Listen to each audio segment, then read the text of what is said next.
तये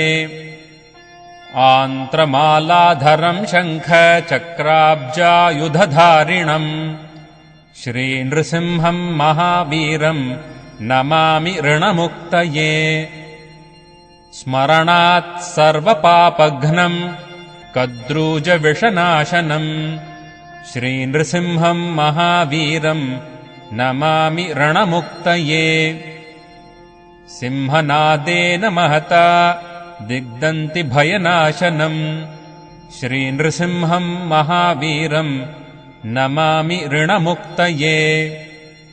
प्रह्लादवरदम् श्रीशम्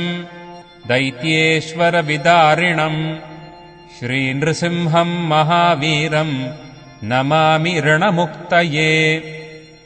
क्रूरग्रहैः पीडितानाम् भक्तानाम् अभयप्रदम्